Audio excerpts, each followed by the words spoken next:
Sir इस IPO, इस company के बारे में पॉजिटिव्स क्या? देखिए, अपनी तरह की पहली और यूनिक कंपनियाँ जो लिस्ट होने जा रही है, स्टार्टअप टाइप की कंपनियाँ, यूनिकॉर्न्स जिसे हम कहते हैं, वो अभी तक हिंदुस्तान में बहुत लिस्ट हुई नहीं है। एक आध कोई हुई होगी तो मुझे पता नहीं। मेरे हिसाब से ये पहली कंपनी है जो स्टार्टअप के तौर पर अब लिस्ट होने जा रही है। तो यूनिक बिजनेस मॉडल है। आप सब जानते ही हैं कि किस तरह से आप फ़ोन करके ज़ोमैटो के ज़रिए किसी भी रेस्टोरेंट से खाना मंगवा सकते हैं और अपनी टेबल बुक कर सकते हैं, पेमेंट कर सकते हैं, ये सारी चीज़ें हैं। तो अपनी तरह का यूनिक बिजनेस मॉडल है। एसेट्स इनके पास कुछ भी नहीं है। एक बिजनेस करने के लिए प्लेटफॉर्म है जहाँ कस्टमर्स और रेस्टोरेंट ओनर्स साथ में आते हैं, क्लाउड किचन वाले साथ में आते हैं और एक दूसरे के साथ बिजनेस करते हैं और उसका फ़ायदा कंपनी को मिलता है। तो यूनिक बिजनेस मॉडल बाज़ार को हमेशा से पसंद आए हैं। देखिए, ये बहुत मैं बड़ी और काम की बात कर रहा हूँ। यूनिक बिजनेस मॉडल बाज़ार को हमेशा से पसंद आता है और उसकी एक प्रीमियम बाज़ार हमेशा देता है। जैसा कि जुबिलेंट फूड के वक्त आपने देखा या इन्फो एज के वक्त देखा, अपनी तरह के जो बिजनेसेस हैं जो ज़्यादा नहीं है वो पसंद आते हैं। पहली चीज़ ये अच्छी है। दूसरा, ग्रोथ पोटेंशियल ज़बरदस्त है इस कंपनी में। देखिए दीप, जो लोग इंटरनेट यूज़ करते हैं दुनिया में, चाइना में देखिए 38%, चाइना में करीबन 53% लोग ऐसे हैं इंटरनेट यूज़ करने वाले जो खाने पीने का ऑर्डर ऑनलाइन करते हैं। अमेरिका में 38% करते हैं। हमारे यहाँ मुश्किल से 7-8% है। यानी कि धीमे धीमे हमारी भी आदतें उस तरफ जा रही कि जहाँ बजाय होटल में जाके खाएं, एक फ़ोन पर ऑर्डर किया, ज़ोमैटो स्विगी वाले लेकर आ गए, आराम से एंजॉय कर रहे हैं। तो ये ग्रोथ पोटेंशियल ज़बरदस्त है इस कंपनी में।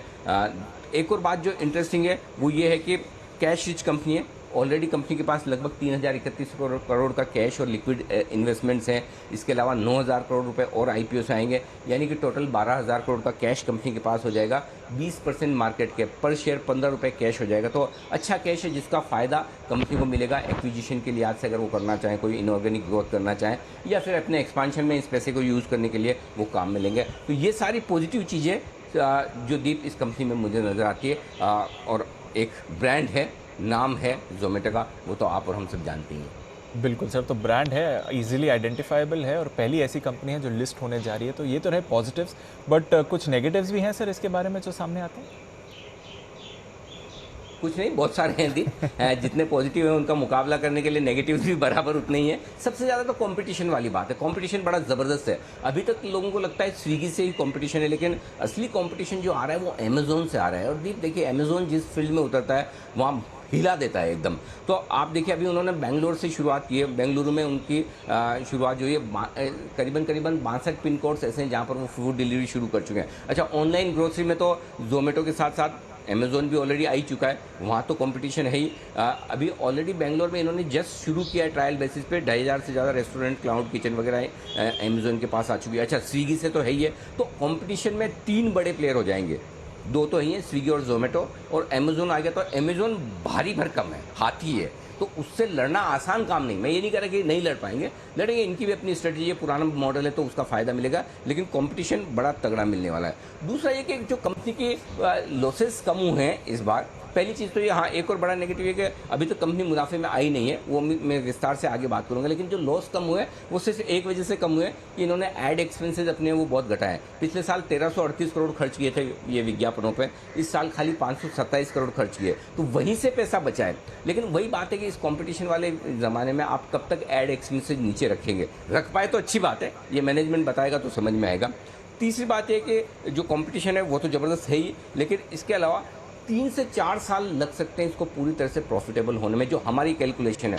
हो सकता है हमारी कैलकुलेशन थोड़ी कंजर्वेटिव, हमने तो एग्रेसिव लेकर ही लिया, ये तो मैनेजमेंट ही समझा पाएगा अगर बात करेगा तो, कि क्या वाकई में हमारे हिसाब से वित्त वर्ष 2025-26 के आसपास जाकर कंपनी मुनाफा करेगी। तो यानी कि अगले 3 साल कंपनी मुनाफा कर पाए, इसकी संभावनाएं कम है। नहीं है ऐसा नहीं बोल रहा हूँ, संभावनाएं कम है, और कर ले तो बहुत अच्छी बात है। तो मुनाफा बनने में वक्त लगेगा। तो एक चीज़ आपको ये समझनी है कि आपको एक लॉस मेकिंग कंपनी में पैसा लगाना है, ये ध्यान में रखना ज़रूरी है। उस हिसाब से आपको दिमाग में बिठा लेना है। तो स्टार्टअप्स में ये आएगा ही। सिर्फ अगर प्रॉफिट कर रही है तो आप अंदाज़ा लगाएं कि किस तरह का वैल्यूशन हो सकता है, कितने पी मल्टीपल्स हो सकते हैं। लेकिन लॉस मेकिंग कंपनी है और हमें लगता है ज़ोमैटो को प्रॉफिट में आने में 3-1 साल लग सकते हैं। 2 साल तो कहीं नहीं गए, मिनिमम 2 साल तो लगने ही। 3 से 4 साल में भी अगर कंपनी प्रॉफिटेबल हो जाती है तो ये कंपनी के लिए अचीवमेंट होगा। जी जी।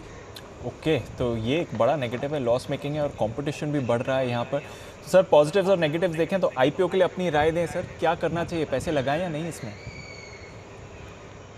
दीप इसमें है ना मामला दिल और दिमाग वाला है ना। अगर आप दिल की सुनेंगे तो लगेगा अरे जोमेटो बड़ा नाम है, इंटरेस्टिंग है, बढ़िया बिजनेस मॉडल है, अपनी तरह का यूनिक है, इस तरह के स्टॉक्स हमेशा बाजार को पसंद आए, लगाना चाहिए पैसा। और दिमाग कहेगा भाई बैलेंस शीट तो देख, कब प्रॉफिट करेगी पता नहीं। ये जो सारे बड़े बड़े इन्वेस्टर तुम्हें विदेशी दिख रहे हैं जिन्होंने पैसा लगाया, इनके पास तो ढेर सारा पैसा है, अनाप शनाप पैसा है, इनका थोड़ी इन्वेस्टर्स का है। एंकर बुक में भी आप देखिए ढेर सारे इन्वेस्टर्स आए तो उनके अच्छा प्लस उनके पोर्टफोलियो का छोटा हिस्सा होता है तो उन्हें फ़र्क नहीं पड़ता। एक आध कंपनी में पैसा नहीं भी बना बहुत ज़्यादा तो भी चलता है, और बन गया तो लॉटरी लग जाएगी। तो वो दिमाग से आप जाएंगे ना, ये 3 साल बाद प्रॉफिटेबल होगी तो क्या लगाना चाहिए, 2 साल बाद प्रॉफिटेबल होगी तो लगाना चाहिए, तो दिमाग का इस्तेमाल करेंगे तो लगा नहीं पाएंगे। तो इस दिल और दिमाग की कश्मकश में मेरी राय ये है दीप कि जो इन्वेस्टर रिस्क लेने की ताकत रखते हैं, लॉन्ग टर्म का विजन रखते हैं, वो छोटा एक इन्वेस्टमेंट कर सकते हैं। अपनी तरह का यूनिक इन्वेस्टमेंट है, करने में हर्ज नहीं है। लेकिन आप अनाप शनाप रिटर्न की उम्मीद कर रहे हैं, देखिए वैल्यूएशन सस्टेन नहीं है इस तरह के आईपीओ के। जो मैंने चूँकि प्रॉफिट तो है नहीं, आपको बाकी पैरामीटर पर इसको कैलकुलेट करना है। जो भी नए ज़माने के अलग तरह के इंटरनेट बेस्ड बिजनेस है या ई कॉमर्स बिजनेस है, उसके मुकाबले में देखेंगे तो सस्ता नहीं है। पहला, इंटरनेशनली भी हमने जो प्लेयर्स हैं जहाँ पर ऑनलाइन फूड डिलीवरी होती है, उनको हमने कंपेयर करके देखा है, उसके मुकाबले में भी जोमेटो सस्ता नहीं है। तो ऐसे में अगर आप ये सोचते हैं कि जोमेटो का जितना बड़ा नाम है उतने ही बड़े लिस्टिंग गेन मिल जाएंगे, तो आपको मायूसी होगी। बड़ा लिस्टिंग गेन नहीं मिल सकता।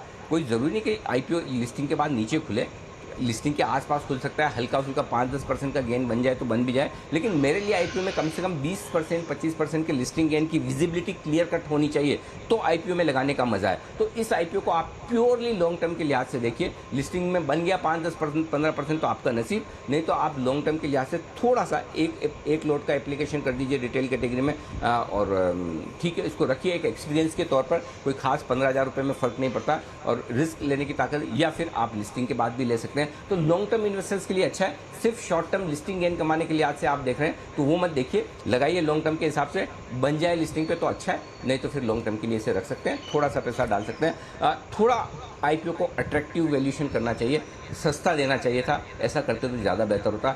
सस्ता दिया नहीं है। बिल्कुल सर, सस्ता दिया नहीं है। चैनल को सब्सक्राइब करना ना भूलें। आपके लिए ऐसे ही वीडियो आईपीओ पे लाता रहूँगा। महंगा आईपीओ है और थोड़े रिस्क टेकिंग इन्वेस्टर्स ही हैं। वीडियो अच्छी लगी तो लाइक और सब्सक्राइब करना भी ना भूलें। अगर आप चाहें लिस्टिंग गेन के लिए अगर घूर रहे हैं, वैसे लॉन्ग टर्म के लिए अच्छा निवेश का मौका है, एक लॉट के दे तो ज़रूर अप्लाई करें। तो जोमेटो का आईपीओ, इस पर नज़र है बाजार की, और ढेरों और फैक्टर्स हैं जहां पर हमारी नज़र बनी है। आइए बता देते हैं आपको आज के कुछ अहम खबरों वाले स्टॉक्स। और thank you for watching this video. Like और सब्सक्राइब करना ना भूलें। आपके लिए ऐसे ही आईपीओ के बारे में वीडियो लाता रहूँगा, और मेरे स्टॉक्स के बारे में भी बताता रहूँगा, जैसे कि उसमें आपको वैल्यू इन्वेस्टिंग में और आपको सस्ते और अच्छे स्टॉक्स भी दिखाऊंगा, और ईवी मोटर्स पॉलिसी वगैरह के बारे में भी बताऊंगा, जिसमें आपको मतलब ढेर सारा आपके लिए एक्शन रहेगा इस मार्केट में। Thank you for watching this video. Like और सब्सक्राइब करना ना भूलें और अपने दोस्तों में शेयर करें।